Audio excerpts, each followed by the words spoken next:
Bom dia, gente, sejam bem-vindos. Chegamos 1º de abril. Não é o dia da mentira, é o dia da verdade, de que um novo tempo acontece, de que portas se abrirão em nome de Jesus. Coisas boas acontecerão e que vem aí um segundo trimestre do ano de 2024, né, gente? Vencemos o primeiro trimestre de 2024, estamos aqui, Ebenezer, até aqui nos ajudou o Senhor, e que Ele continue nos ajudando, nos abençoando, nos prosperando, em nome de Jesus. Estamos hoje no capítulo 25 de 2ª Crônicas, avançando aí, né, gente? Falta um pouco mais de 10 capítulos para a gente encerrar esse livro. Estamos há bastante tempo, até porque teve o livro de 1ª Crônicas, então parece que a gente tá há muito tempo nesse livro, mas são muitas histórias, né? Então é uma bênção. Espero que estejam gostando. Vamos embora? Então tá, então vamos começar orando. Eu não coloquei título, porque eu não sei ainda sobre o que falar exatamente. Esse livro, ele é cheio, esse livro, ó, esse capítulo, ele traz aí algumas informações, mas vamos ver, tá bom? Vamos orar. Vai começar o helicóptero. Ai, Senhor. Amém. Deus, obrigada, Pai. Obrigada por mais um dia dessa semana. Obrigada por mais um mês que se inicia. Obrigada, Deus, por mais um trimestre que se inicia no ano. E em nome de Jesus, dizemos, estamos prontas, Pai, prontas para receber, prontas para lutar, prontas para enfrentar desafios, em nome de Jesus. E que o Senhor nos dê a graça, sabe, Pai, em nome de Jesus, nos dê a força, a coragem, a resistência. Em nome de Jesus, Deus, que o Senhor nos faça, Deus, às vezes passar por lugares difíceis, como diz a Tua palavra, por vales da sombra da morte, mas com o Senhor, Deus, sabendo que no Senhor tudo é possível, sabe, Pai, em nome de Jesus. Capacita-nos, ferramenta-nos, sabe, Deus, dá-nos as estratégias, em nome de Jesus, é o que oramos, te pedimos, colocamos diante de Ti a leitura da palavra de hoje, que o Senhor possa abrir os nossos olhos, os nossos ouvidos e o nosso entendimento para aquilo que o Senhor tem para falar conosco, é o que oramos e te pedimos, em nome de Jesus, amém? Vamos embora. Capítulo 25, versículo 1 vai dizer: Amazias tinha 25 anos de idade quando se tornou rei de Judá. Ele governou 29 anos em Jerusalém. A mãe dele se chamava Jeoadã e era da cidade de Jerusalém. Amazias fez o que é agradável a Deus, o Senhor, mas não foi sincero. Logo que se firmou no poder, ele mandou matar os oficiais que haviam assassinado seu pai, o rei. Então vamos até aqui.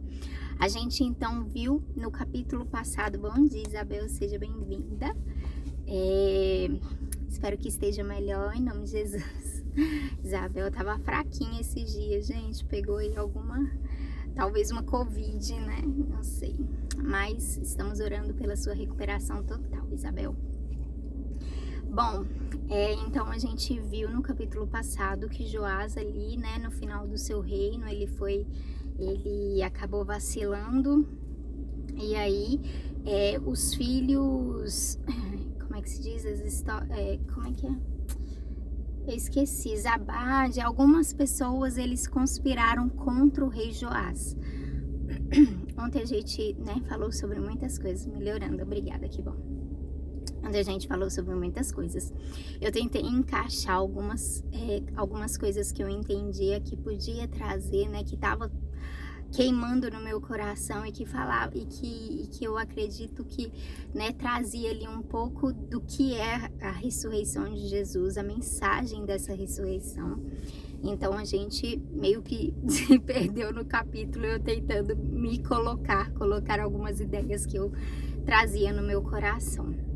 Mas a gente viu no capítulo passado que o rei Joás, ele foi ali um rei muito bom, ele reparou o templo, né, enquanto o sacerdote Joiada esteve com ele seguiu ali pelos caminhos certos e corretos diante do Senhor, e depois ele deu uma caída ali, e algumas pessoas se levantaram conspirando contra a vida dele e matando ele. Então, depois o filho dele assumiu como rei do trono, o rei Amazias, e é aqui nesse ponto da história que nós estamos. Ele tinha 25 anos de idade quando começou a reinar, reinou ali por 29 anos e fez o que é agradável aos olhos do Senhor até certo ponto.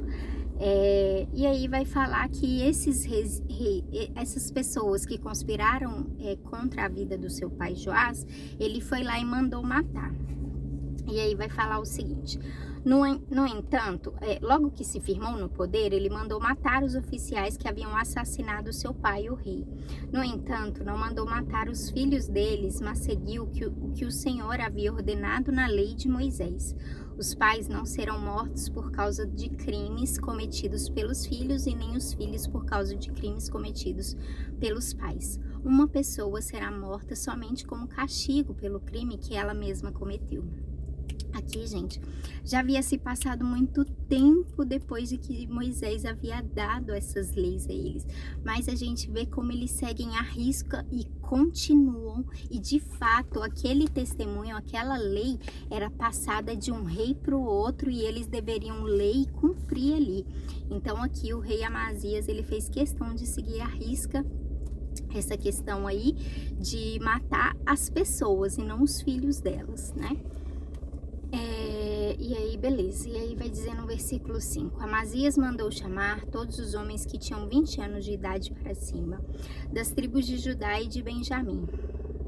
Ele os organizou em grupos de 1.000 e de 100, segundo as famílias a que pertenciam, e os pôs debaixo do comando de oficiais. Eram 300.000 homens, todos eram soldados corajosos e experientes, armados com lanças e escudos. Além destes, Amazias contratou 100.000 soldados de Israel por uns 3.400 quilos de prata. Mas um profeta foi falar com Amazias e disse: Ó rei, não leve esses soldados, pois o Senhor Deus não está com esses homens do reino do norte. Mas se o Senhor achar que com eles o seu exército ficará mais forte, então Deus fará com que o Senhor seja vencido pelos inimigos, pois ele tem poder para dar vitória ou a derrota. Amazias perguntou: mas o que vai acontecer com toda aquela prata que paguei para que os soldados de Israel lutassem do meu lado? O profeta respondeu: o Senhor Deus pode lhe dar muito mais do que isso. Então Amazias mandou os soldados do reino do norte de volta para casa, e eles foram embora furiosos com o povo de Judá. Amazias tomou coragem e foi com seu exército até o Vale do Sal, onde matou 10.000 edomitas. Outros 10.000 foram presos pelos soldados de Amazias e levados até o alto de um rochedo. Dali eles foram jogados e morreram esmigalhados lá embaixo. Então aqui a gente vai ver o seguinte: então ele se levantou ali entre os sírios, iria haver uma guerra entre eles. E ele chamou os seus soldados, deu ali por volta de 300.000 homens, soldados corajosos e experientes, armados, mas ele resolveu, assim, por garantia, contratar mais 100.000 homens ali do reino do norte, do reino de Israel. Só que aí chegou até uma pessoa até ele e falou: não, rei, não faz isso não, o Senhor já viu que Deus não está com o povo de Israel. Então não vai para essa guerra confiando, sabe, no número de soldados que o Senhor tem, sabe, ou sei lá, que o povo de Israel pode ser mais forte que o seu. Não, vai confiando no Senhor. E aí ele virou e ele pensou: peraí, mas eu já contratei, eu já paguei por isso, eu já dei o dinheiro, não tem como eu pegar o dinheiro de volta. O que eu vou fazer com isso? Ele virou e falou: mais do que isso tem o Senhor para dar. O Senhor Deus pode lhe dar muito mais do que isso. O Senhor é o Deus da vitória, que dá a vitória e que dá a derrota.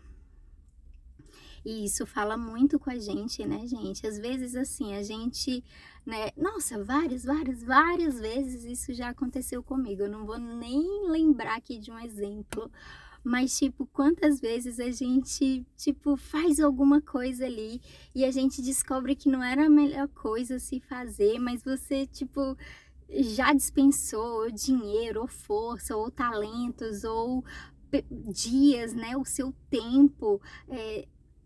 Trabalhando em algo e parece que de primeiro momento você vai perder, mas você sabe que você, ao mesmo tempo, ou você perde de um lado, né, ali por volta, tipo, perde porque não foi o que o Senhor mandou você fazer, ou você perde por outro que você, né, os seus recursos financeiros, enfim, seja lá o que for. E aí você tem que resolver escolher, né, decidir ali se você vai abrir mão daquilo porque tá vendo que o Senhor não tá naquele negócio, não tá naquele lugar, não tá com você naquilo, ou se você vai perder materialmente falando, né. E aqui então, o rei Amazias decidiu então, virou e falou: "É, eu acho que você tem razão, vou fazer isso mesmo, vão embora soldados, fica com o dinheiro, fica com, né, com o que eu já paguei, mas eu vou com os meus homens e eu vou confiar no Senhor." E vai dizer que ele ali naquela batalha, ele venceu 10.000 homens, né, que mataram aqueles homens, depois mais 10.000 homens que foram lançados ali de um rochedo do alto para baixo. Então ele saiu vitorioso, né, ele de fato, ele descobriu ali o poder e a vitória do Senhor, que ele podia confiar no Senhor. Mas vamos continuar, aí vai dizer no versículo 3: "Enquanto isso, os soldados israelitas que Amazias tinha mandado embora, atacaram as cidades de Judá que ficavam entre Samaria e Bet-horon. Mataram 3.000 pessoas e levaram consigo muitas coisas. Depois de ter derrotado os edomitas, Amazias voltou para Jerusalém, trazendo consigo os ídolos deles. Ele fez desses ídolos os seus próprios deuses e os adorou, e queimou incenso a eles. O Senhor Deus ficou irado com Amazias e enviou um profeta que lhe disse o seguinte: "Por que o Senhor está adorando esses deuses estrangeiros que não puderam salvar o povo deles das mãos do Senhor?" Mas o rei interrompeu, dizendo: "Desde quando eu coloquei você como meu conselheiro? Cale a boca, senão vou mandar matá-lo." O profeta se calou, mas antes disse: "Eu sei que Deus decidiu destruí-lo, pois o Senhor fez tudo isso e não deu atenção ao meu conselho." Parando aqui rapidamente, porque daqui a pouco vence nosso tempo. Aqui então está dizendo que aqueles soldados israelitas, eles ficaram furiosos com Judá e com o rei de Judá e decidiram atacá-los. Nesse ataque, eles conseguiram matar 3.000 homens ali do reino de Judá. E aí vai dizer que Amazias, tipo, não sei se ele meio que se decepcionou, não sei o que aconteceu, mas ele resolveu pegar os deuses amonitas e levar para ele adorar.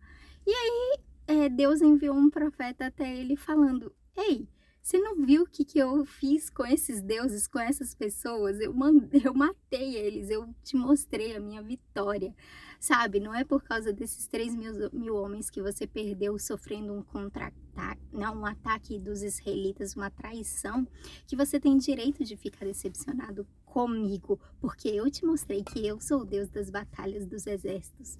Mas mesmo assim, então o rei Amazias virou e falou: "Cala a boca, profeta, eu não quero te ouvir, eu vou continuar, eu vou pegar esses deuses aqui e agora eles são os meus deuses." E aí, beleza, e aí no versículo 17 vai dizer: "Depois de consultar os seus conselheiros, o rei Amazias mandou mensageiros ao rei de Israel, Jeoás, que era filho de Jeoacás e neto de Jeú, desafiando-o para uma batalha. Mas o rei Jeoás respondeu assim: Uma vez um espinheiro dos montes Líbanos mandou a seguinte mensagem para um cedro: Dê a sua filha em casamento para o meu filho.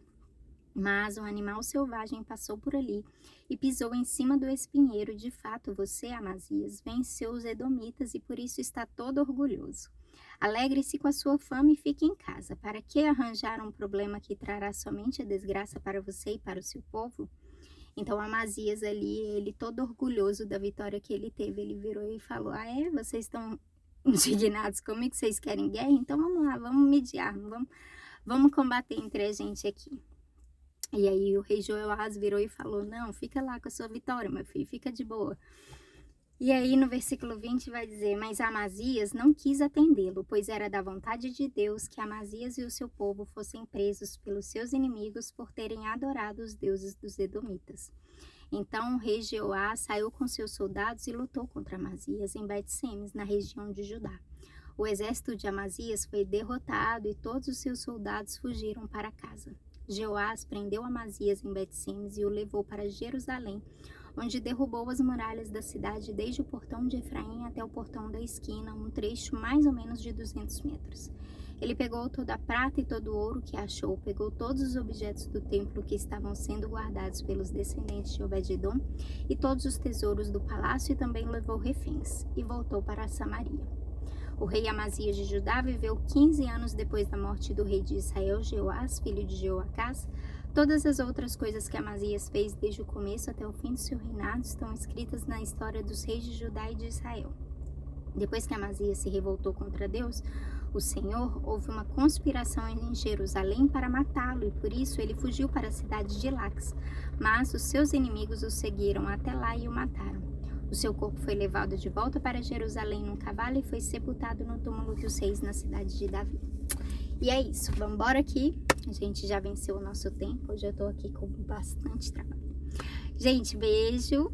Isabel, conte com as nossas orações. Deus abençoe. Tchau, tchau, gente.